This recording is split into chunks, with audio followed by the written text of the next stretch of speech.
আকলমান, জ্ঞানী, হুঁশিয়ার, বুদ্ধিমান। তারা দুনিয়ার সম্পদ জড়ো করার জন্য চালাকি চতুরি করে এই ব্যক্তির কথা বুদ্ধিমান, হুঁশিয়ার আল্লাহ রাসূল বলেনি যে সবচেয়ে দুনিয়াতে সম্পদ বেশি করেছে, সম্পদ বেশি জড়ো করেছে, সম্পদ বেশি অর্জন করেছে, জমি জমা বেশি কিনেছে, টাকা পয়সা বেশি জড়ো করেছে, এই কয়েক ব্যক্তির বুদ্ধিমানের কথা আল্লাহ রাসূল বলেনি। আল্লাহ রাসূল বলেছেন আল কাইয়্যিসু মান দানা নাফসাহু ওয়া আমিলা লিমা বাদাল মাউত।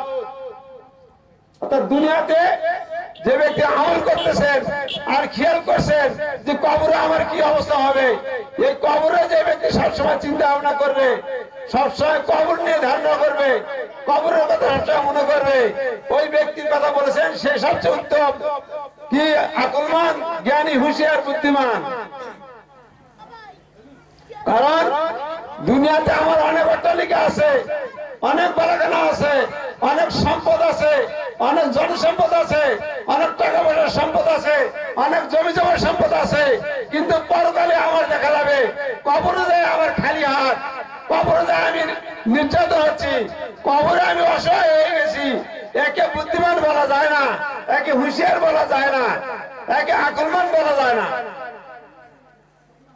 কারণ আকলমান ওই ব্যক্তিকে আল্লাহ রাসূল বলেছেন যে কবরের শান্তির ব্যবস্থা করেছে, আখিরাতের শান্তির ব্যবস্থা করেছে, পরকালের শান্তির ব্যবস্থা করেছে, পরকালের শান্তির ব্যবস্থা নিয়ে চিন্তা ভাবনা করেছে, ওই ব্যক্তি হচ্ছে হুঁশিয়ার, জ্ঞানী, আকলমান, বুদ্ধিমান। এই জন্য আমাদের পরকালের চিন্তা করতে হবে। শায়েরে বলেছেন জাগনা है জাগলে আফলা কি ছায়া তলে, জাগনা है জাগলে আফলা কি ছায়া তলে, হাসর का सोना पड़ेगा खाक की ছায়া তলে। শায়েরে বলতেছেন যে ব্যক্তি নাকি আসমানের নিচে জমিনের উপরে रात के जागे जागे अल्लाह ताला इबादत बंदगी करबे, सारा रात जागे अल्लाह ताला इबादत बंदगी करबे, अल्लाह के राजी खुशी करार जन्य चिंता करबे, रसूल के राजी करार जन्य चिंता करबे, परकाल शांतिर व्यवस्थार जन्य चिंता भावना करे सारा रात जागे जागे अल्लाह तालार इबादत बंदगी करबे। दुनिया आराम के सरे दिए, दुनियार आयस के सरे दिए, दुनियार ল্যাব খাতাকে সরে দিয়ে এই শীতের মধ্যে উঠে দেশে কি করবে, সারা রাত জাগে জাগে আল্লাহ তাআলা হুকুম মানবে, আল্লাহ তাআলার কাছে কান্নাকাটি করবে, নিজের গুনাহ মাফের জন্য আল্লাহর কাছে চাইবে, নিজের আমল ভালো হওয়ার জন্য আল্লাহ তাআলার কাছে চাইবে। ওই ব্যক্তি কথা বলতেছেন জাগনা है জাগলে আফলা কি ছায়া তলে, হাসর का सोना पड़ेगा खाक की ছায়া তলে। যেই ব্যক্তি দুনিয়ার জীবনে হায়াতের জিন্দেগির মধ্যে রাত জাগে জাগে আল্লাহ তাআলা ইবাদত বন্দি করবে, ঘুম জাগে জাগে আল্লাহ তাআলা ইবাদত বন্দি করবে, হাসর का सोना पड़ेगा खाक की ছায়া তলে। ইন্তেকালের পরে কবরের জগতে ওই ব্যক্তিকে আল্লাহ রাব্বুল আলামিন জান্নাতের ফেরেশতার হাতে, জান্নাতের নাজ নিয়ামতের দ্বারা, জান্নাতের সুখ শান্তির দ্বারা আল্লাহ তাআলা ওই ব্যক্তিকে এমন ঘুম দিয়ে দিবে কিয়ামত পর্যন্ত তাকে আর কোনো জায়গা হবে না, কিয়ামতের আগ পর্যন্ত তাকে আর কোনো জাগানো হবে না, ঘুম থেকে জাগানো হবে না, এক ঘুম দিয়ে সে কিয়ামত পর্যন্ত ঘুমের মধ্যে থাকবে, একই ঘুমের মধ্যে। এজন্য আল্লাহর ওলিরা বলেন জান্নাত ও দোজখ সে ইয়া রব क्या करो, जन्नत हो दोज़ख से या रब क्या करो, आरज़ू है मैं तुझे दीदार को। আল্লাহ ওলিরা রাতে উঠে আল্লাহ তাআলার কাছে কাঁদে, দুই চোখের পানি ছেড়ে দেয় আর আল্লাহ তাআলার কাছে গুনাহ মাফ চায়, আল্লাহ তাআলার কাছে তওবা করতে থাকে আর বলতে থাকে আয় আল্লাহ তোমার জান্নাতের দরকার নাই, তোমার জাহান্নামের দরকার নাই, জান্নাত ও দোজখ সে ইয়া রব क्या करो, आरज़ू है मैं तुझे दीदार का। আল্লাহ তোমার জাহান্নামের প্রয়োজন আমার নাই, তোমার জান্নাতের প্রয়োজন আমার নাই, তোমার জান্নাত দিয়ে আমি কি করব, তোমার জাহান্নাম দিয়ে আমি কি করব। আরজু है मैं तुझे दीदार का, আল্লাহ আমার আরজু শুধু তোমার সঙ্গে সাক্ষাৎ করা, আল্লাহ আমার আকাঙ্ক্ষা তোমার সঙ্গে একটু দেখা করা। আল্লাহ আল্লাহ কে মজাদার নাম হয়, আল্লাহ আল্লাহ মোমেনों का काम है। আল্লাহ আল্লাহ কামটা শেষাতে ওটা আল্লাহকে ডাকা, এই কামটা কার? মোমেনের কাম। আল্লাহ আল্লাহ কে মজাদার নাম হয়, আল্লাহ আল্লাহ নামটা খুব মজাদার, খুব মধুর নাম, খুব মহব্বতের নাম। হ্যাঁ, আর এই কামটা কার? মোমেনের কাম। আল্লাহকে ডাকার কামটা হচ্ছে একমাত্র মোমেনের কাম। ये दुनिया में क्या मतलब है, मदरसा है अदन अपना। ये दुनिया में क्या मतलब है, मस्जिद है अदन अपना। मरेंगे हम कुरान पर, मरेंगे हम कुरान पर, और होगा कफन अपना। शायर বলতেছেন এই দুনিয়াতে আমার কোনো মতলব নাই, কোনো ইচ্ছা আকাঙ্ক্ষা নাই, কোনো প্রয়োজন আমার নাই। আমার ইচ্ছা কি? মসজিদ যেন আমার থাকা খাওয়ার জায়গা হয়, মসজিদে যেন আমার থাকার জায়গা খাওয়ার জায়গা হয়। মরেঙ্গে हम कुरान पर और होगा कफन अपना। আমার কি মৃত্যু যখন হবে আমার কোরআন নিয়ে মৃত্যু হবে, কোরআনের পাতাতে যেন আমার কাফন দেওয়া হয়। কাপড়ের প্রয়োজন আমার নাই, কাপড়ের দরকার আমার যেন না হয়। शायर बोलतेছেন बुजुर्गी की नहीं हमको जरूरत, बुजुर्गी की नहीं हमको जरूरत, गुलाम अपना बना हमको खुदाया। शायर बोलतेছেন बुजुर्गी की नहीं हमको जरूरत, गुलाम अपना बना हमको खुदाया। আল্লাহ আমার বুজুর্গি হওয়ার প্রয়োজন নাই, ওলি হওয়ার প্রয়োজন নাই, ওলি হওয়ার দরকার আমার নাই, বুজুর্গ হওয়ার দরকার আমার নাই। গোলাম আপনা বানা হামকো খুদায়া। আল্লাহ তুমি আমাকে তোমার গোলাম বানায় নাও, তোমার গোলাম হওয়ার তৌফিক দান করো, আমি যেন তোমার গোলাম হতে পারি সেই তৌফিক আমাকে দান করো। এজন্য আখিরাত ভালো হতে হলে, আখিরাত ভালো করতে হলে, আখিরাতে শান্তির ব্যবস্থা করতে গেলে আমাদেরকে আল্লাহ তাআলার কাছে তওবা করতে হবে। সবসময় আল্লাহ তাআলার কাছে নত হতে হবে, সে সাথে আল্লাহ তাআলার কাছে কান্দাকাটি করতে হবে। ওয়া আখির দাওয়ানা আলহামদুলিল্লাহি রাব্বিল আলামিন।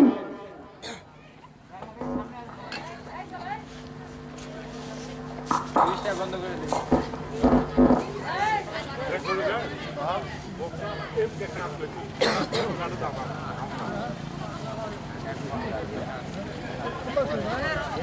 না না না না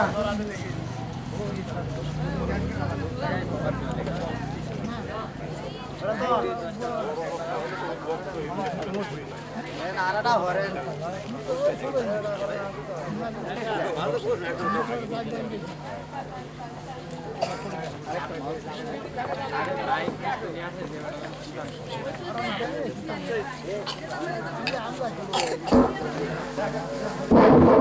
السلام عليكم ورحمة الله. أعوذ بالله من الشيطان الرجيم. بسم الله الرحمن الرحيم. প্রথম বার্ষিকী বাংলা ইসলামী যুব সংঘের উদ্যোগে তাফসীরুল কোরআন মাহফিল, স্থান বাংলা হারুন মামুনের বাড়ি সংলগ্ন ময়দান, হাকিমপুর, দিনাজপুর। তারিখ 29 ফেব্রুয়ারি, রোজ বৃহস্পতিবার। আজকে রোজ বৃহস্পতিবার। সভাপতিত্ব করবেন মাওলানা মোহাম্মদ শাকুয়াত হোসেন, সহসভাপতিত্ব করবেন জনাব হাফেজ মাওলানা মোহাম্মদ মুস্তাফিজুর রহমান। প্রধান অতিথি আলহাজ মোহাম্মদ হারুনুর রশিদ হারুন, উপজেলা চেয়ারম্যান, হাকিমপুর, দিনাজপুর। বিশেষ অতিথি জনাব মোহাম্মদ আবু সুফিয়ান। আজকের প্রধান মেহমান বিশিষ্ট ইসলামী চিন্তাবিদ, উত্তরবঙ্গের আলোড়ন সৃষ্টিকারী তরুণ বক্তা হযরত মাওলানা মোহাম্মদ শেখ ওসমান গনি জাহাদি, সহ সম্পাদক বাংলাদেশ মাজলিসুল মুফাসসিরিন, দিনাজপুর জেলা উত্তর। দ্বিতীয় বক্তা হযরত মাওলানা মোহাম্মদ হাবিবুর রহমান, অধ্যয়নরত হানাইন নৌবানিয়া তামিল মাদ্রাসা। জয়পুরহাট। তৃতীয় বক্তা হযরত মুফতি মাওলানা মোহাম্মদ সাজেদুল ইসলাম, খতিব বাংলা জামি মসজিদ, হাকিমপুর, দিনাজপুর।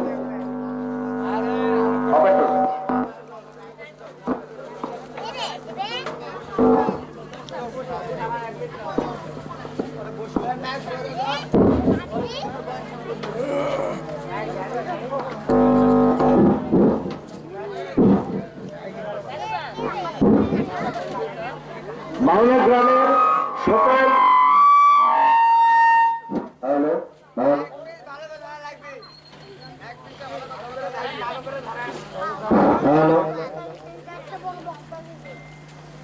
আজকে এই তাফসীরুল কোরআন মাহফিল জলসায়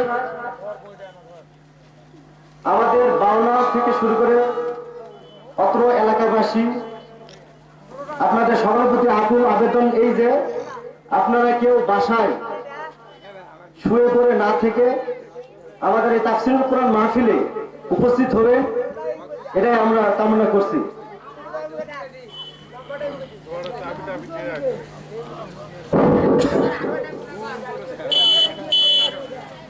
আপনাদের সামনে এই মুহূর্তে কোরআন এবং সুন্নাহ থেকে কিছু আলোচনা পেশ করবেন আমাদের বাংলা মসজিদের খতিব হযরত মুফতি মাওলানা মোহাম্মদ সাজেদুল ইসলাম। মোহতারামকে তার মূল্যবান বক্তব্য পেশ করার জন্য সবিনয় অনুরোধ জানাচ্ছি। আপনারা কেউ এদিক সেদিক ঘোরাফেরা না করে স্টেজে সকলেরই উপস্থিতি কামনা করছি। এই বলি আমার সংক্ষিপ্ত বক্তব্য এখানে শেষ করছি। আসসালামু আলাইকুম ওয়া রাহমাতুল্লাহ।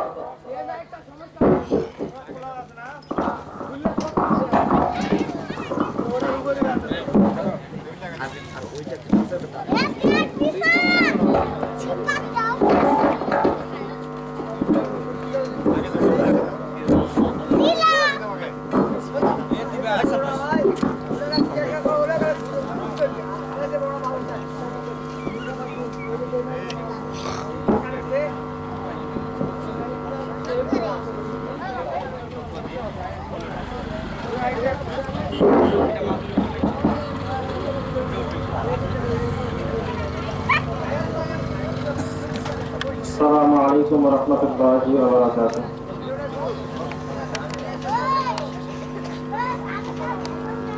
الحمد لله نحمده ونستعينه ونستغفره ونؤمن به ونتوكل عليه ونعوذ بالله من شرور أنفسنا ومن سيئات أعمالنا من يهده الله فلا مضل له ومن يضلله فلا هادي له ونشهد أن لا إله إلا الله وحده لا شريك له ونشهد أن سيدنا ومولانا محمدا عبده ورسوله أرسله الله تعالى إلى الخلق هاديا مهديا أما بعد فأعوذ بالله من الشيطان الرجيم بسم الله الرحمن الرحيم إن الذين آمنوا وعملوا الصالحات كانت لهم جنات الفردوس نزلا خالدين فيها لا يبغون عنها حولا قل لو كان البحر مدادا لكلمات ربي لنفد البحر لنفد البحر قبل أن تنفد كلمات ربي ولو جئنا بمثله مددا إلى آخر الآية. وقال رسول الله صلى الله عليه وسلم اغتنم خمسا قبل خمس شبابك قبل هرمك صحتك قبل سقمك وغناك قبل فقرك وفراغك قبل شغلك وحياتك قبل موتك أو كما قال عليه الصلاة والسلام. صدقت يا رب العالمين وصدق رسولك النبي الكريم ونحن على ذلك لمن الشاهدين والشاكرين والذاكرين والحمد لله رب العالمين. সকলে দরুদ ইব্রাহিম পড়ুন। اللهم صل على محمد وعلى آل محمد كما صليت على إبراهيم وعلى آل إبراهيم إنك حميد مجيد.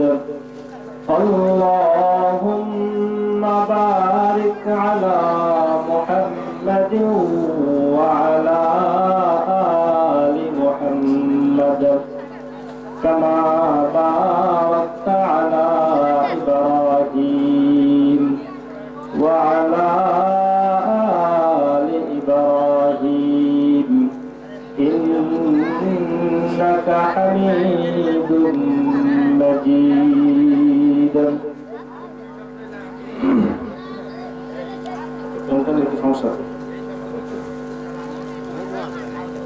সমস্ত প্রশংসা মহান রব্বুল আলামিনের দরবারে যে আল্লাহ তাআলা আমাদেরকে বাংলা ইসলামী যুব সংঘের উদ্যোগে আয়োজিত মহতী জলসায় উপস্থিত হওয়ার তৌফিক দান করেছেন এই জন্য মহান মালিকের দরবারে শুকরিয়া আদায় করি। সকলে বলে আলহামদুলিল্লাহ। লক্ষ কোটি দরুদ সালাম আতাইনা আমদার তাইদার মদিনা মানবতার মুক্তির নূর সেই মহামানবের প্রতি যাকে কেন্দ্র করে আল্লাহ রাব্বুল আলামিন আসমান জমিন চন্দ্র সূর্য গ্রহ নক্ষত্র তামাম কায়নাতকে সৃষ্টি করেছেন, সেই মহামানবের প্রতি সংক্ষিপ্ত আকারে দরুদ সালাম জানাই। সকলে বলি সাল্লাল্লাহু আলাইহি ওয়াসাল্লাম। সম্মানিত উপস্থিতি, সময় খুব সংকীর্ণ, কথা অনেক লম্বা, এজন্য বিস্তারিত ভূমিকা না গিয়ে সরাসরি আলোচনায় যাই।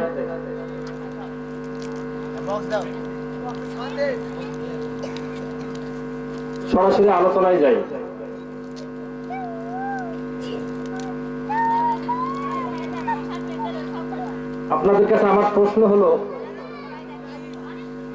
আমাদের বাড়ি কোথায়? আমাদের বাড়ি কোথায় জানা আছে? আমাদের বাড়ি হলো জান্নাতে। আল্লাহ রাব্বুল আলামিন মানব জাতির পিতা আদম আলাইহিস সালাতু ওয়াস সালামকে সৃষ্টি করে আল্লাহ রাব্বুল আলামিন কোথায় রেখেছিলেন? জান্নাতে রেখেছিলেন। সংক্ষিপ্ত আকার কথা বলি, সংক্ষিপ্তভাবে কথাগুলো বোঝার চেষ্টা করবেন। আল্লাহ রাব্বুল আলামিন আদম আলাইহিস সালাতু ওয়াস সালামকে সৃষ্টি করে জান্নাতে রাখছেন। এরপরে আল্লাহ রাব্বুল আলামিন আদম আলাইহিস সালাতু ওয়াস সালামকে জান্নাত থেকে দুনিয়ায় পাঠাইছেন। এর মধ্যে অনেক ঘটনা রয়েছে, ও ঘটনা বলার উদ্দেশ্য আমার নয়। আল্লাহ রাব্বুল আলামিন যখন আদম আলাইহিস সালাতু ওয়াস সালামকে জান্নাত থেকে দুনিয়ায় পাঠাইছেন, আল্লাহ তাআলা আদম আলাইহিস সালাতু ওয়াস সালামকে ডেকে বলেছেন, قلنا اهبطوا منها جميعا فإما يأتينكم مني هدى فمن تبع هدايا فلا خوف عليهم ولا هم يحزنون এটা বন্ধ করুন আওয়াজ হলে তো সমস্যা আরে এটা আর কাজ করে যাবে একা করে যাবে একা দাও কাঁচা ল্যান্ড পুরো একবার কাঁচা রেস্ট করো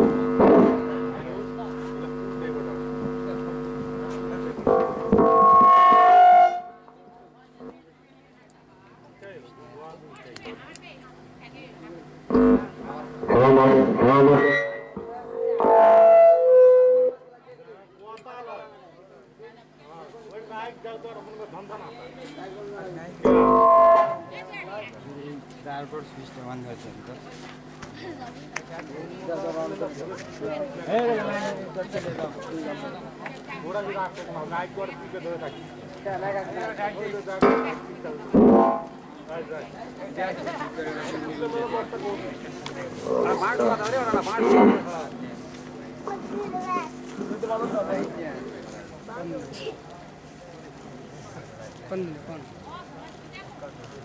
তো বলছিলাম আল্লাহ রাব্বুল আলামিন যখন আদম আলাইহিস সালাতু ওয়াস সালামকে জান্নাত থেকে দুনিয়ায় পাঠাইছেন,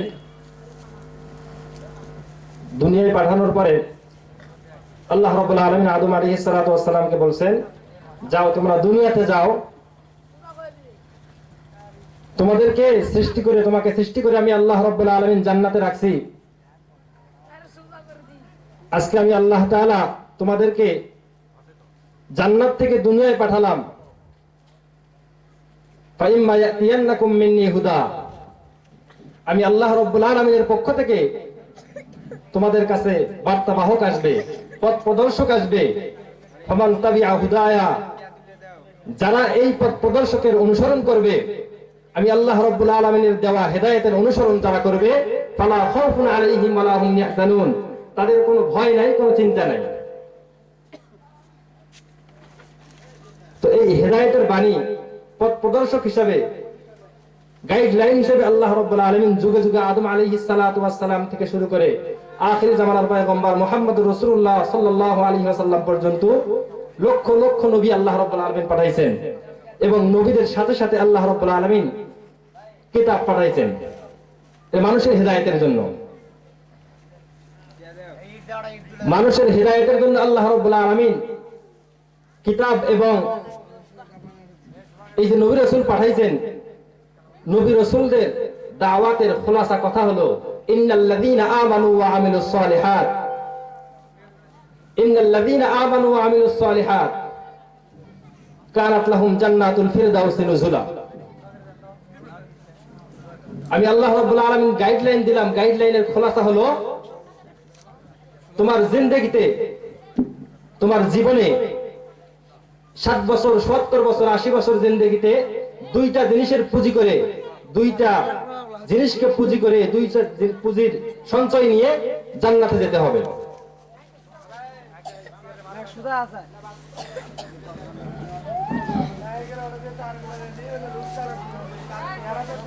তাহলে এদিকে শুনি, ওদিকে কথা না শুনি। তাহলে জান্নাতে যাওয়ার সঞ্চয় হলো, পুঁজি হলো দুইটা জিনিস। কয়টা জিনিস কথা বলেন? 1 নম্বর ঈমান, 2 নম্বর আমাল। জান্নাতে যাওয়ার পুঁজি কয়টা হলো? দুইটা, ঈমান এবং আমাল। ঈমান, শিরক মুক্ত ঈমান আর বিদআত মুক্ত আমল, এই দুটো হলো আমার জান্নাতে যাওয়ার পুঁজি। আল্লাহ রাব্বুল আলামিন এই দুইটা জিনিস যে বান্দা নিয়ে যাবে, এই দুইটা জিনিসের পুঁজি যার থাকবে, আল্লাহ রাব্বুল আলামিন এই বান্দাকে জান্নাত দেবেন। জান্নাত কি জিনিস? জান্নাত কি জিনিস? আমরা মনে ধারণা হয় জান্নাত সোজা একটা সাধারণ বিষয়, একটা মনে হয় আমাদের দুনিয়ার অট্টালিকার মতো, রাজপ্রাসাদের মতো একটা বাড়ি, এরকম জান্নাত। বলছে না, জান্নাত হলো মা তাশতাহিহিল আনফুস ওয়া তালাযুল আ'য়ুন। জান্নাত এমন জিনিসের নাম যেখানে আপনার মন যা চাবে আপনি তাই পাবেন। আপনার মনে যা চাবে তাই পাবেন, এটার নাম জান্নাত। আপনার চোখে যা মজা লাগবে এটাই আপনি পাবেন সেখানে, এটার নাম জান্নাত। হাদিস শরীফের মধ্যে আসছে, এক সাহাবী আল্লাহ রাসূল সাল্লাল্লাহু আলাইহি ওয়াসাল্লামের কাছে বর্ণনা করতেছে, ইয়া রাসূলুল্লাহ আনা উহিব্বুল খায়লা আফিল জান্নাতে খায়লুন। হে আল্লাহর রাসূল, আমি তো ঘোড়া ভালোবাসি। ঘোড়া কি ভালোবাসি? ঘোড়া। আমি কি জান্নাতে গেলে ঘোড়া পাবো? জান্নাতে গেলে আমি কি ঘোড়া পাবো? আল্লাহ রাসূল সাল্লাল্লাহু আলাইহি ওয়াসাল্লাম উত্তর দিচ্ছেন, ইন উদখিলতাল জান্নাতা উতিতাল ফারাসা মিন ইয়াকুতিন লাহু জানাহানে ইয়াতিরু বিকা মা শিতা হাইতু মা শিতা। আল্লাহ রাসূল সাল্লাল্লাহু আলাইহি ওয়াসাল্লাম বলেছেন, সাহাবী, তোমাকে আল্লাহ রাব্বুল আলামিন যদি দয়া মায়া করে জান্নাতে দেয়, তাহলে এই জান্নাতের মধ্যে আল্লাহ রাব্বুল আলামিন তোমাকে এমন একটা ঘোড়া দেবে, যেই ঘোড়াটা হবে ইয়াকুত পাথরের। কিসের? ইয়াকুতের। লাহু জানাহানে, এই ঘোড়াটির থাকবে দুটি ডানা। কি থাকবে? দুটি ডানা থাকবে। ইয়াতিরু বিকা হাইতু মা শিতা, তুমি যেখানে যাবে এই ঘোড়া তোমাকে সেখানে উড়ে নিয়ে যাবে। এটা হলো জান্নাত। এখানে যা চাবেন তাই পাওয়া যাবে। আরো আজীব আশ্চর্যের ঘটনা একটা, আল্লাহ রাসূল সাল্লাল্লাহু আলাইহি ওয়াসাল্লাম জান্নাতের বর্ণনা দিচ্ছেন। জান্নাতের বর্ণনা দিচ্ছেন একজন গ্রাম্য সাহাবী আল্লাহ রাসূলের পাশে বসা। জান্নাতের বর্ণনা দিতে আল্লাহ রাসূল সাল্লাল্লাহু আলাইহি ওয়াসাল্লাম বলতেছেন, ইন্না রাজুলান ইস্তাযানা রাব্বাহু ফিল জান্নাতি ফিজ জারঈ।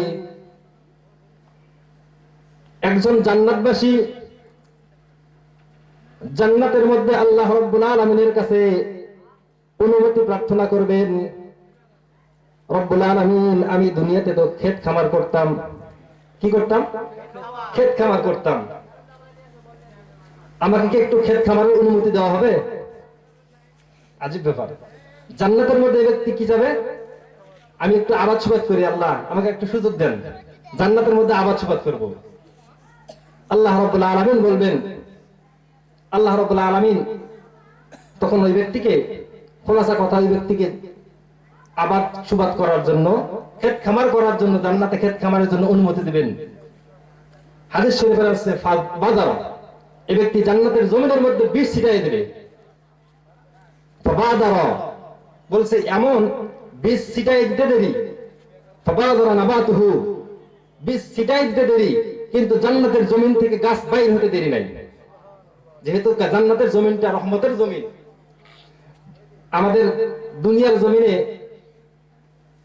বিছন গজানোর জন্য কত মেহনত করতে হয়, অনেক মেহনতের পরেও দেখা যায় বীজ দেওয়ার পরে ধান গজায় না, গাছ গজায় না।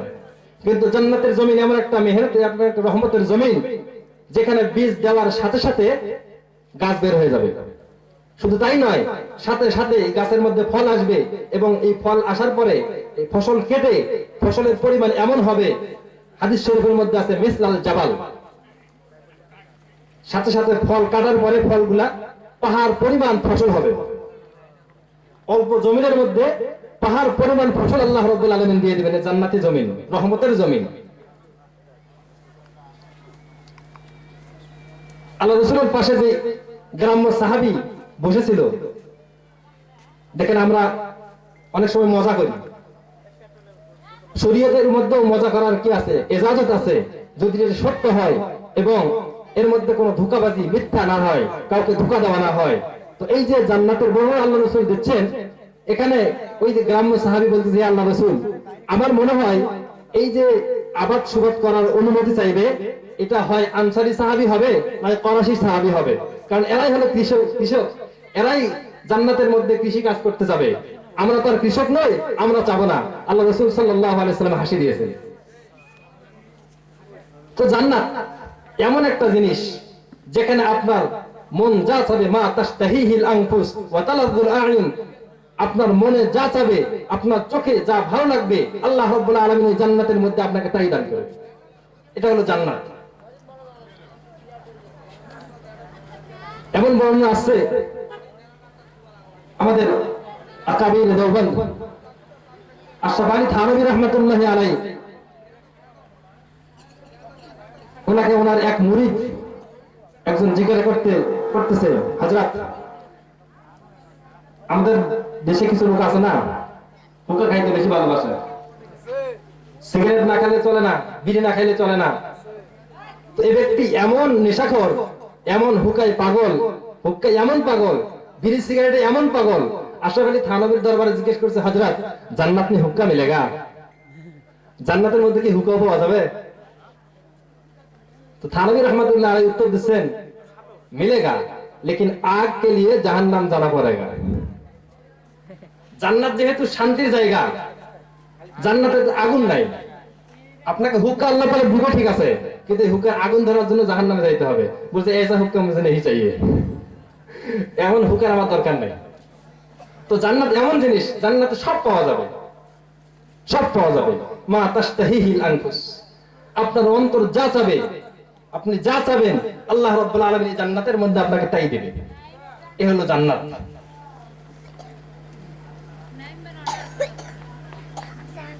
আরেকটা হাদিস শোনাই। এক হাদিসের মধ্যে আসছে, জান্নাতবাসী চেয়ারের মধ্যে হেলান দিয়ে শুয়ে থাকবেন, বসে থাকবেন, চোখ বুজে বসে থাকবেন। হঠাৎ করে একজন জান্নাতি হুরে আইন যাকে বলা হয়, এসে তার ঘাড়ের মধ্যে আঘাত করবেন, স্পর্শ করবেন। তখন এই ব্যক্তি চোখ খুলে দেখবেন, চোখ খোলার সাথে সাথে এই হুরের চেহারার মধ্যে যখনই তার চোখ পড়ে যাবে, হাদিস শরীফের মধ্যে আসছে এই হুরের গালের মধ্যে এই ব্যক্তির চেহারা দেখা যাবে। সুবহানাল্লাহ বলবেন না? আজীব ব্যাপার, কত সুন্দর। এই হাদিসের মধ্যে আসছে এই হুরের শরীরের মধ্যে 70,000 পোশাক পরানো থাকবে। এই পোশাককে ভেদ করে, তার শরীরের চামড়া ভেদ করে হাড়ের ভিতরের মগজ পর্যন্ত দেখা যাবে। এত সুন্দর, এত সুন্দর হুর আল্লাহ রাব্বুল আলামিন জান্নাতের মধ্যে দিবেন, এত সুন্দর। এ হলো জান্নাত। তো এই জান্নাতের জন্য বলছিলাম, এই জান্নাতে যেতে হলে পুঁজি কয়টা লাগবে? কথা বলেন, কয়টা পুঁজি লাগবে? দুইটা পুঁজি লাগবে। দুইটার একটা পুঁজি যদি ছাড়া পড়ে আপনার জান্নাতে যাওয়া যাবে? আল্লাহ রাব্বুল আলামিন বলে দিয়েছেন, ইন্নাল্লাযীনা আমানু ওয়া আমিলুস সালিহাত কানাত লাহুম জান্নাতুল ফিরদাউসি নুজুলা। যে বান্দা বান্দীরা ঈমান আনবে, আল্লাহ আল্লাহ রাসূলের প্রতি ঈমান আনবে, সাথে সাথে নেক আমল করবে, তাদের জন্য আল্লাহ রাব্বুল আলামিন জান্নাতুল ফিরদাউসের মধ্যে মেহমানদারির ব্যবস্থা করেছেন। কোথায় ব্যবস্থা করেছেন? জান্নাতের। তাহলে জান্নাতুল ফিরদাউস, জান্নাতে যাওয়ার পুঁজি হলো কয়টা? দুইটা। এক নম্বর ঈমান, দুই নম্বর আমল। এই দুই জিনিসকে পুঁজি করে আমাকে জান্নাতে যেতে হবে। আল্লাহ রাব্বুল আলামিন প্রত্যেকটা মানুষের জন্য, প্রত্যেকটা মানুষকে আল্লাহ তাআলা জান্নাতের জন্য তৈরি করেছেন। প্রত্যেকটা মানুষের নামে নামে, প্রত্যেকটা ব্যক্তির নামে নামে আল্লাহ রাব্বুল আলামিন একটা করে জান্নাত তৈরি করেছেন। আল্লাহ রাব্বুল আলামিন চান না তার কোন বান্দা জাহান্নামে যাক। কারণ একজন মা কি চায় তার সন্তান আগুনে পুড়ুক? কথা বলেন, একজন মা কি চায় তার সন্তান আগুনে পুড়ুক? কিতাবের মধ্যে আসছে আল্লাহ রাব্বুল আলামিনের দয়া কি রকম। একজন মায়ের যে পরিমাণ দয়া, ভালোবাসা, মহব্বত, এর চাইতে শতভাগ বেশি মহব্বত একজন উম্মতের প্রতি তার নবীর। কি কথা বলেন? একজন মায়ের যে পরিমাণ ভালোবাসা, মহব্বত তার সন্তানের প্রতি, তার চাইতেও শতভাগ বেশি মহব্বত, বেশি ভালোবাসা নবীর মধ্যে রয়েছে তার উম্মতের জন্য। আর এই একজন পয়গম্বরের চাইতে কোটি কোটি কোটি গুণ বেশি মহব্বত করেন আবার আল্লাহ রাব্বুল আলামিন তার বান্দাকে। আল্লাহ রাব্বুল আলামিন তার বান্দাকে কোটি কোটি গুণ বেশি মহব্বত করেন। তো যদি একজন মা না চান তার সন্তান মানে আগুনে পড়ুক, তাহলে এই মায়ের চাইতে কোটি কোটি গুণ বেশি ভালোবাসা নিয়ে, বেশি দয়া নিয়ে, মহাব্বত নিয়ে আল্লাহ রাব্বুল আলামিন কি চান তার বান্দা জাহান্নামে পড়ুক? চাবেন আল্লাহ তাআলা? না। কারণ আল্লাহ রাব্বুল আলামিন এই মানুষকে, আমরা যে জিনিসকে বেশি সুন্দর করে তৈরি করি, কোন জিনিসটা? যেটা বেশি ভালোবাসি, যেটা বেশি সুন্দর হয় আমার জিনিস। আমি একজন কারিগর, আমার জিনিস বানানোর মধ্যে যেটা বেশি সুন্দর হবে সেটাকে আমি বেশি মহব্বত করি, যেটাকে বেশি ভালো করে বানাই সেটাকে বেশি আমি মহব্বত করি। আল্লাহ রাব্বুল আলামিন সবচাইতে সুন্দর করে সৃষ্টি করেছেন কাকে? মানুষ জাতিকে। লাকাদ খালাকনাল ইনসানা ফি আহসানি তাকওয়িম। আল্লাহ রাব্বুল আলামিন সবচাইতে সর্বোত্তম আকৃতিতে, সবচাইতে সুন্দর করে আল্লাহ রাব্বুল আলামিন সৃষ্টি করেছেন মানব জাতিকে। এত সুন্দর করে মানব জাতিকে সৃষ্টি করে আল্লাহ রাব্বুল আলামিন কি জাহান্নামে যাওয়ার জন্য তৈরি করেছেন? জাহান্নামে যাওয়ার জন্য না। কিন্তু তারপরেও জাহান্নামে কেন দিবেন? একটা উদাহরণ দিলে বুঝে আসবে। আমরা বাজারের মধ্যে সবচেয়ে দামি চাল পোলার চাল। কিসের চাল? পোলার চাল। দাম বেশি না কম? বেশি না কম? বেশি। এই পোলার চালটা পাকায় কত ধরনের মশলা দিয়া পাকায় কিনা?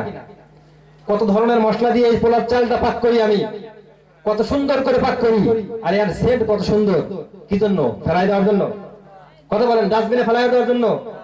ডাস্টবিনে ফেলাই দেওয়ার জন্য কেউ পোলাও পাক করে না। এত সুন্দর করে পোলার চাউল, দামি চালের পোলাও পাক করিয়া খাওয়ার জন্য পাক করিয়া, ফেলানোর জন্য নয়। কিন্তু যখন এই পোলাওটা বন্ধ হয়ে যায়, নষ্ট হয়ে যায়, পচে যায়, তখন কি আপনি খাবেন? মালিক খাবে ওটা? যদিও দামি চাল, খাবে নাকি? বাজারের সবচাইতে দামি চাল ক্রয় করে তৈরি করেছে কি পোলাও, পচে গেলে খাবে? দামি মশলা দিয়ে তৈরি করেছে, পাকাইছে, খাবে? খাবে না। কেন? গন্ধ হয়ে গেছে, পচে গেছে। অনুরূপ ভাবে আল্লাহ রাব্বুল আলামিন অতি সুন্দর করে, খুব সুন্দর করে, উত্তম আকৃতিতে তৈরি করেছে আমাকে, আপনাকে, মানব জাতিকে। জাহান্নামে দেওয়ার জন্য নয়, ডাস্টবিনে ফেলার জন্য নয়, জান্নাতে দেওয়ার জন্য। কোথায় দেওয়ার জন্য? জান্নাতে দেওয়ার জন্য। কিন্তু এই জান্নাতে দেওয়ার জন্য মানুষকে যখন তৈরি করেছে আল্লাহ রাব্বুল আলামিন, তৈরি করার পরে মানুষ যখন আল্লাহ তাআলার নাফরমানি করে, রাসূলের নাফরমানি করে, শরীয়তকে না মেনে গুনাহের কাজে লিপ্ত হয়ে, বিভিন্ন অশ্লীল বেহায়াপনা কাজের মধ্যে লিপ্ত হয়ে, ইসলামের বিরোধিতা করে, তার অন্তরকে, তার নিজেকে যখন পচে ফেলেছে, তার অন্তরটা যখন পচে গেছে, গলে গেছে, এই অন্তরের মধ্যে গন্ধ হয়ে গেছে, তখন এই যতই সুন্দর করে আল্লাহ রাব্বুল আলামিন তৈরি করুক, এই অন্তরকে, এই মানুষকে সুন্দর করে সৃষ্টি করার পরেও আল্লাহ রাব্বুল আলামিন জান্নাতে দিবেন না। আল্লাহ রাব্বুল আলামিন তৈরি করেছেন উত্তম আকৃতিতে, ঠিক আছে, সবচাইতে সুন্দর করে, ঠিক আছে, ওই পোলাওয়ের মতো। বাজারের সবচাইতে দামি চাউল দিয়ে রান্না করেছি, দামি মশলা দিয়ে রান্না করেছি, কিন্তু যখন পচে গেছে, নষ্ট হয়ে গেছে, আমি আর খাবো না, ওটা ডাস্টবিনে ফেলাই দেবো। ঠিক অনুরূপ ভাবে আল্লাহ রাব্বুল আলামিন সর্বোত্তম আকৃতিতে মানব জাতিকে সৃষ্টি করেছে, আমাকে সৃষ্টি করেছে, আপনাকে সৃষ্টি করেছে। কিন্তু আমি আপনি যখন এই উত্তম সর্বশ্রেষ্ঠ মাখলুক হয়ে, আল্লাহ রাব্বুল আলামিনের প্রিয় পাত্র হয়ে আল্লাহ তাআলার নাফরমানি করেছি, আল্লাহ তাআলা, আল্লাহ রাসূলের নাফরমানি করেছি, শরীয়তের বিপরীত চলেছি, মন চাহি জিন্দেগি চলেছি, তখন আমার অন্তরটা পচে গেছে, গন্ধ ধরে গেছে। এই পচা অন্তর নিয়ে, গন্ধ ধরা অন্তর নিয়ে আল্লাহ রাব্বুল আলামিন আমাকে জান্নাত দেবে না। আমার ঠিকানা ওই ডাস্টবিন জাহান্নামে। কোথায়? ওই ডাস্টবিন জাহান্নামে। হযরত নূহ আলাইহিস সালাতু ওয়াস সালাম আল্লাহ তাআলার একজন জলিল কদর পয়গম্বর, আমরা জানি কিনা? নূহ আলাইহিস সালাতু ওয়াস সালাম দোয়া করলেন, রব্বি লা তাযার আলাল আরদি মিনাল কাফিরিন দাইয়ারা ইন্নাকা ইন তাযারহুম ইউদিল্লু ইবাদাকা ওয়া লা ইয়ালিদু ইল্লা ফাজিরান কাফফারা। নূহ আলাইহিস সালাতু ওয়াস সালাম তার কওমকে, তার জাতিকে 950 বছর দাওয়াত দিয়েছেন। দেওয়ার পরে যখন তার জাতি ফিরে আসে নাই, ইসলামের পথে আসে নাই, তখন নূহ আলাইহিস সালাতু ওয়াস সালাম আল্লাহ রাব্বুল আলামিনের দরবারে দোয়া করতেছেন, আল্লাহ রব্বি লা তাযর আলাল আরদি মিনাল কাফিরিনা দাইয়ারা। হে আল্লাহ, এই কাফেরদের একজনকেও আপনি দুনিয়ার জমিনে ছাড়িয়েন না। ইন্নাকা ইন তাযরহুম ইউদিল্লু ইবাদাকা। আল্লাহ, আপনি যদি তাদেরকে দুনিয়ার মধ্যে রাখেন, তারা তো পথভ্রষ্ট, তারা তো গোমরাহ, তারা তো জাহান্নামী হয়ে গেছে। ইউদিল্লু ইবাদাকা, আপনার প্রিয় বান্দাদেরকেও তারা গোমরাহ করবে। ইউদিল্লু ইবাদাকা ওয়ালা ইয়ালিদু ইল্লা ফাজিরান কাফফারা।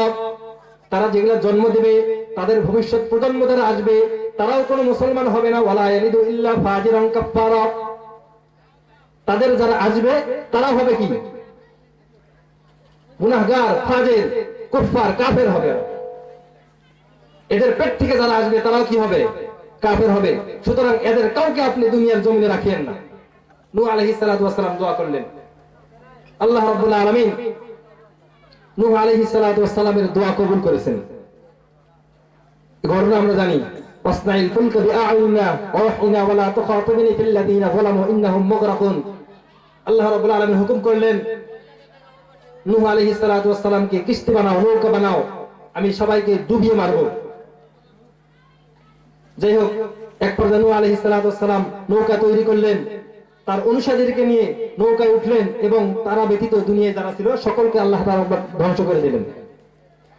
যখন দুনিয়ায় সমস্ত মানুষ ধ্বংস হয়ে গেল, এরপরে নূহ আলাইহিস সালাতু ওয়াস সালাম যখন দুনিয়ায় বসবাস শুরু করলেন, এবার দুনিয়াতে আর কোন কাফের আছে? কথা বলেন, কাফের আছে? নাই। পয়গম্বরের দায়িত্ব কি? কাফের বেঈমানদেরকে আল্লাহ দাওয়াত পৌঁছানো। দুনিয়াতে কোনো কাফের নাই। এখন কি হবে? নূহ আলাইহিস সালাতু ওয়াস সালাম আল্লাহর দরবারে দোয়া করতেছে, আল্লাহ আমার কাজ এখন কি? এখন আমার কাজ কি? নূহ আলাইহিস সালাতু ওয়াস সালাম বললেন, তুমি কিছু মাটির হাড়ি পাতিল তৈরি করো। কি তৈরি করবে? মাটির জিনিসপত্র, মাটির হাড়ি পাতিল, বাসন কোসন তৈরি করো। নির্দেশ কার? আল্লাহ তাআলা। কাকে নির্দেশ করেছেন? পয়গম্বরকে। সুন্দর করে বানাবেন নাকি খারাপ করে? আল্লাহর হুকুম যেহেতু, এই জন্য পয়গম্বর নূহ আলাইহিস সালাতু ওয়াস সালাম এই মাটির হাড়ি পাতিল গুলি খুব সুন্দর করে তৈরি করেছেন। এত সুন্দর করে তৈরি করেছেন যেন এর মধ্যে কোনো খাত না থাকে, কোনো খুঁত না থাকে। সুন্দর করে মাটির হাড়ি পাতিল তৈরি করার পরে রোদ্রে দিয়ে শুকাইছেন, এরপরে আগুনে দিয়ে পোড়াইছেন। এরপরে আল্লাহ রাব্বুল আলামিনের দরবারে বলতেছেন, আল্লাহ এখন আমার কাজ কি? আবার মাটির হাড়ি পাতিল বানানো শেষ, এবার আমি কি করব? আল্লাহ রাব্বুল আলামিন বলতেছেন, নূহ একটা লাঠি নাও, একটা লাঠি নাও আর তোমার বানানো হাড়ি পাতিল গুলি ভেঙে ফেলো। কি বলতেছেন? একটা লাঠি নাও আর তোমার নিজ হাতে গড়ানো এই মাটির হাড়ি পাতিল গুলি নিজ হাতে ভাঙো। নূহ আলাইহিস সালাতু ওয়াস সালামের মনে ব্যথা, এত সুন্দর করে মাটির হাড়ি পাতিল তৈরি করলাম আল্লাহ তাআলার হুকুমে, এগুলা আবার নিজের হাতে ভাঙতে হবে। কত না কষ্ট, কষ্ট কিনা? নিজের হাতে তৈরি করেছে সুন্দর করে, আল্লাহকে সন্তুষ্টি করার জন্য খুব সুন্দর করে তৈরি করেছে, আবার নিজের হাতে এগুলো ভাঙতে হবে, খুব কষ্ট। তারপরে আল্লাহ তাআলার হুকুম তো, এই জন্য সবগুলো ভেঙে ফেলেছে। এরপরে আল্লাহ রাব্বুল আলামিন ডেকে বলতেছেন, নূহ এই মাটির হাড়ি পাতিল গুলো ভাঙতে তোমার অনেক কষ্ট হয়েছে বুঝি? এই মাটির হাড়ি পাতিল গুলো ভাঙতে তোমার অনেক কষ্ট হয়েছে বুঝি? নূহ আলাইহিস সালাতু ওয়াস সালাম বললেন, রব্বুল আলামিন কষ্ট তো হবেই। আপনার সন্তুষ্টি অর্জনের জন্য খুব মেহনত করে, কষ্ট করে, অনেক সুন্দর করে এই মাটির হাড়ি পাতিল গুলো তৈরি করেছি। কোনো খুঁত রাখি নাই, কোনো খাদ রাখি নাই, খুব সুন্দর করে তৈরি করেছি। রোদ্রে দিয়ে শুকাইছি, আগুনে পোড়াইছি। এত সুন্দর করে তৈরি করার পরে আবার নিজের হাতে ভাঙা রাখছে, কষ্ট তো হবে। আল্লাহ রাব্বুল আলামিন বলতেছেন, নূহ তুমি যেই সমস্ত হাড়ি পাতিল গুলি তৈরি করেছো, এই হাড়ি পাতিল গুলির কি জান আছে, জীবন আছে?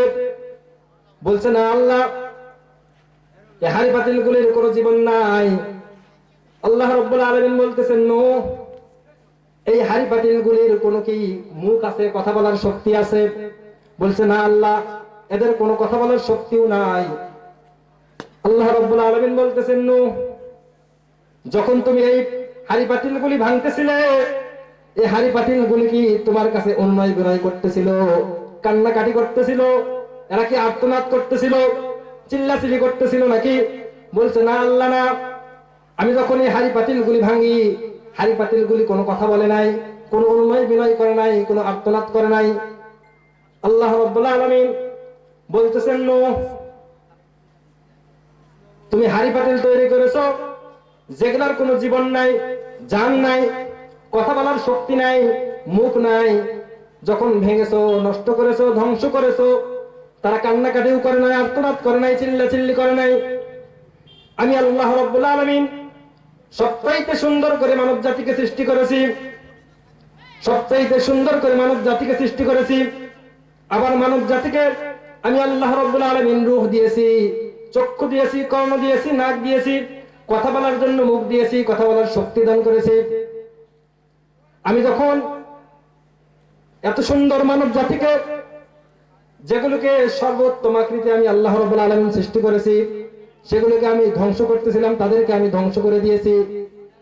তারা যখন চিল্লাচিল্লি করতেছিল, আর্তনাদ করতেছিল, কান্নাকাটি করতেছিল, আমি আল্লাহ রাব্বুল আলামিনের বুঝি দয়া লাগে নাই?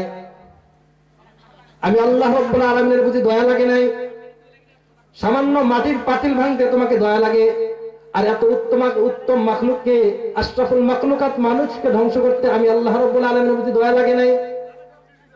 আল্লাহ রাব্বুল আলামিন বলতেছেন, নূহ, এই সময়েও যদি আমার এই কোন বান্দা আমি আল্লাহ রাব্বুল আলামিনের দরবারে তওবা করত, আমি আল্লাহ রাব্বুল আলামিনকে একবার ডাক দিত, আল্লাহ বলে একবার ডাক দিত, আমি আল্লাহ রাব্বুল আলামিন তাকে মাফ করে তার আযাব বন্ধ করে দিতাম। তো আল্লাহ তাআলা এত দয়াবান, এত দয়াবান।